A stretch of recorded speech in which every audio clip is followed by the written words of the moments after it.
अस्सलाम वालेकुम दोस्तों, की हाल चाल है जनाब। तुसीं वेखदे पे हो अपना देश पंजाब टीवी ते मैं तुहाडा मेज़बान मुहम्मद नदीम खरल। सब तो पहले अपने चैनल नूं करना है सबसक्राइब ते बैल आइकन ते क्लिक करना है एक अच्छी ते बेहतरीन वीडियो दी नोटिफिकेशन हमेशा की तरह वीरां भरावां ते सज्जणां नूं मिलदा रहे। जिवें कि वीरां नूं पता है वीरां वास्ते नीली ते बेहतरीन और अनमोल तोहफे हमेशा अपना देश पंजाब टीवी पूरी मुहब्बत और आबोताब नाल दिखांदा है। अज भी वीरां वास्ते जनाब 3 तो 4 दिन पहले तुसीं मज वेखी सी साडे यूट्यूब चैनल ते अपना देश पंजाब टीवी ते। अज जनाब मज दोबारा सूई है। उदों गब्बड़ मैं सी 3 तो 4 दिन 5 दिन कढ़दी सी, हुण मज पई सूई है और जनाब मज दा शौक करवांदे पे उन्हां वीरां नूं जेहड़े वीरां नूं महंगी मज लैण लगे डर लगदा है कि यार महंगी मज लईए ते यार खुदा ना खासा कोई वादा घाटा मज सू पई है।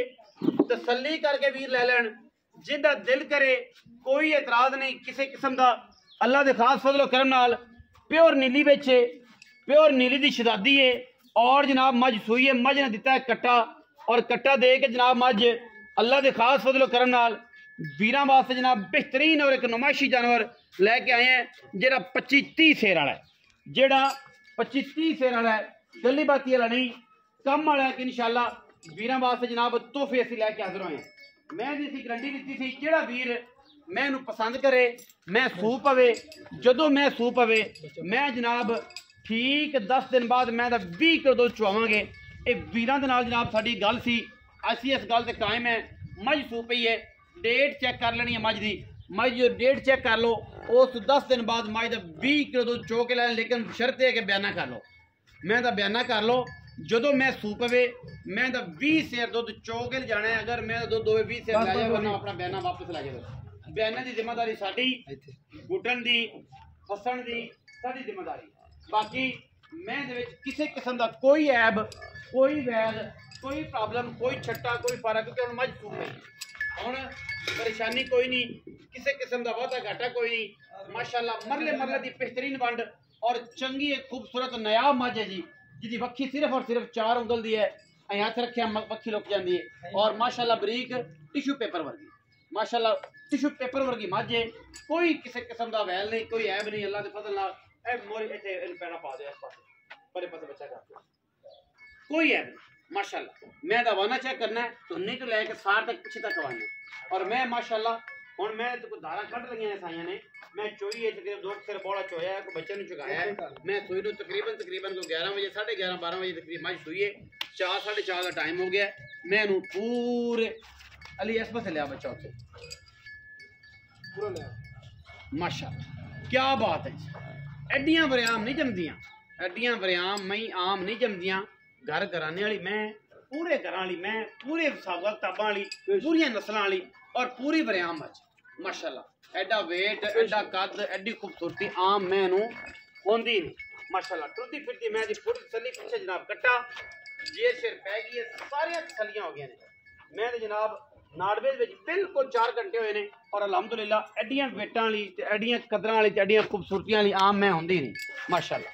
मैं जनाब क्लास चेक करनी है वीरां ने कि मैं केडी क्लास केडा खूबसूरत हवाना है, केडा मैनू चड्डा है और माशाअल्लाह थन मैं उस ज़्यादा खूबसूरत। मैं पसंद के थन इत्थे ही रखदी है, मैं थन वड्डा नहीं करदी। ये भी गल्लां ने, वेट बड़े ने, नस्ल बड़ी है, मुल ओही है जेड़ा अगे कीता सी तुसीं वीरां ने वेख्या सी। इंशाअल्लाह वीरां पूरी तसल्ली नाल विखाया भी है।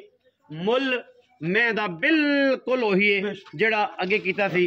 8.5 लाख रुपया डिमांड करते सन, हुण जनाब मैं सू पई है तसल्ली करके इंशाअल्लाह परले पासों हाथ नहीं पैगा। ये साडी गारंटी है कि मैं इहनूं चोण लग्या परले पासों मैं इंशाअल्लाह हाथ नहीं पैगा। एडी तगड़ी वंड है थणा नूं माशाअल्लाह। थाना वंड एवें जिवें माशाअल्लाह पीढ़ियां दे पावे होंदे ने। इंतहाई खूबसूरत और कमाल दा जानवर हमेशा की तरह वीरां दे कोल असीं तोहफे लैके हाज़र होने और साडी हमेशा कोशिश होंदी है कि असीं अच्छे बेहतरीन और नायाब जानवर वीरां दी तवज्जो दा मरकज़ बनाइए। और साडी अज भी गारंटी ते कायम है कि जेड़ा वीर भरा बयाना कर लवे अज मज सूईए मैं वीरां ने वेख लईए बयाना कर लवे 10 दिन बाद 20 किलो दुध चोवे, अगर ना होवे बयाना वापस नाल मदद करें। चुवाइयां कर लवे 2 चुवाइयां कर लवे 3 चुवाइयां कर लवे 4, सानू किसी किस्म का कोई एतराज़ नहीं। बाकी जनाब गल्लां सारियां उमर नाल ही होणगियां। मियां उमर बट्टू नाल तुहानूं पता है कि तुहाडा भाई है, तुहाडा मोहतरम है, तुहाडी मुहब्बत वाला है और इंशाअल्लाह अल्लाह दे फजलो करम नाल किसी किस्म का कोई ऐब नहीं कोई वैल नहीं। हाँ जी उमर मियां, हाँ जी की हाल चाल? ठीक शुक्र है, तबीयत ठीक है? मैं दियां सोहणिया ਸੂਪ ਹੀ ਅੱਲਾ ਕੀਤੀ ਹਾਂਜੀ ਅੱਲਾ ਨੇ ਰਹਿਮਤ ਕੀਤੀ ਮੈਂ ਤੇਰੀ ਚੰਗੀ ਹੈ ਬੰਦੇ ਪੁੱਛਦੇ ਵੀ ਪਏ ਨੇ ਬਾਕੀ ਬੰਦੇ ਮੁੱਲ ਵਾਲੀ ਮੈਂ ਕੋਈ ਡਰਦੇ ਨੇ ਤੈਨੂੰ ਪਤਾ ਹੈ ਕਿ ਮੈਂ ਸੋਈ ਲਿਆ ਨਹੀਂ ਆਪਾਂ ਤਾਂ ਭਰਾਵਾਂ ਨੂੰ ਇਹ ਗੱਲ ਕੀਤੀ ਸੀ ਸੂਪ ਵੇ ਤਸੱਲੀ ਕਰ ਤੇ ਲੈ ਤੇ ਜਾਵਾਂ ਤਸੱਲੀ ਕਰਕੇ ਹਾਂ ਜਿਵੇਂ ਆਖਿਆ ਸੀ ਆਪਾਂ ਹੀ ਤੋਲ ਤੇ ਅੱਲਾ ਦੇ ਹੋਣਾ ਮੈਂ ਲੈ ਤੇ ਜਾਵਾਂ ਉਵੇਂ ਆਦੀ ਕਲੀਅਰ ਕਰਤੇ ਕਲੀਅਰ ਕਰਕੇ ਲੈ ਗਿਆ ਨਾ ਹੋਵੇ ਸਾਡੇ ਨਸੀਬ ਸਾਡੇ ਨਸੀਬ ਨਾ ਹੋਵੇ ਸਾਡੇ ਨਸੀਬ ਤੇ ਜੋ ਅਗਾ ਹੁੰਦੇ ਨਸੀਬ ਇੱਥੇ ਤਸੱਲੀ ਕਰਕੇ ਕਲੀਅਰ ਕਰਕੇ ਕਰ ਤੇ ਲਿਆਵੇ ਕੱਟਾ ਮਗਰ ਮੈਨੇ ਕੱਟਾ ਦਿੱਤਾ ਜੇਰ ਸਿਰ ਪੈ ਗਈ ਜੇਰ ਉਹ ਪਈ ਹੈ ਖਾਣਾ ਦਾ ਚੁਆ ਐਡਾ ਮਾਹਲਾ ਐਡਾ ਅੱਛਾ ਹੁਣ ਪੈਸੇ ਉਹੀ 8.5 ਲੱਖ ਡਿਮਾਂਡ ਤਾਂ ਹੁਣ ਮੈਂ ਘਣੀ ਕਰਨਾ ਪਰ ਫਿਰ ਵੀ ਤੇਰੇ ਮੂੰਹ ਹਾਂ ਸੂਪ 8.5 ਲੱਖ 8 ਲੱਖ 30,000 ਰੁਪਏ ਫਾਈਨਲ ਹਾਂ 8 ਲੱਖ ਉਹੀ ਹੈ ਜੀ 8.5 ਲੱਖ ਡਿਮਾਂਡ ਪਹਿਲੇ ਵੀ ਸੀ ਅੱਜ ਵੀ ਹੋਈ ਹੈ 8 ਲੱਖ 30,000 ਰੁਪਏ ਫਾਈਨਲ ਹੈ ਵਿੱਚ ਲਾੜ ਪਿਆਰ ਹੈ ਕੋਈ ਵੀਰ ਭਰਾ ਤਸੱਲੀ ਕਰਨਾ ਚਾਹੇ ਮੌਕੇ ਤੇ ਆਣਾ ਚਾਹੇ ਆਵੇ ਕੋਈ ਇਤਰਾਜ਼ ਨਹੀਂ 2 ਟਾਈਮ 3 ਟਾਈਮ ਚੋ ਕੇ ਲੈ ਜਾਏ ਜਿੰਨੂੰ ਦੁੱਧ ਦਾ ਮਾਮਲਾ ਹੋ ਕੇ ਦੁੱਧ ਨਹੀਂ ਕਰਨਾ ਉਹ ਜਨਾਬ ਸਾਡੇ ਨਾਲ ਬਿਆਨਾ ਕਰ ਲਵੇ 1.5 ਲੱਖ ਰੁਪਇਆ ਆਵੇ 10 ਦਿਨ ਬਾਅਦ ਦਾ ਟਾਈਮ ਹੈ ਜ਼ਿੰਦਗੀ ਬਹੁਤ ਮਾਲਕ ਦੇ ਕੋਲ ਹੈ ਮੈਂ ਅਗਰ ਠੀਕ ਹੋਵੇ ਤਸੱਲੀ ਬਖਸ਼ ਹੋਵੇ ਦੁੱਧ 20 ਸਿਰ ਹੋਵੇ ਤੇ ਲੈ ਜਾ ਵਰਨਾ ਬਿਆਨਾ ਐਵੇਂ ਗੱਲ ਜੀ ਹਾਂਜੀ ਛੱਟਾ ਫਾਰਾ ਗੰਢ ਮਰੋੜੀ ਦੀ ਗੱਡੀ ਤਸੱਲੀ ਕਰਤੇ ਕਰਨਾ ਬਾਕੀ ਵੀਡੀਓ ਅੱਛੀ ਲੱਗੀ ਵੀਡੀਓ ਲਾਈਕ करना है शेयर करना है कमेंट करना है और अपनी राय ਨਾਲ ਸਾਨੂੰ ਜ਼ਰੂਰ ਆਗਾਹ ਕਰਨਾ है पाकिस्तान जिंदाबाद फकर में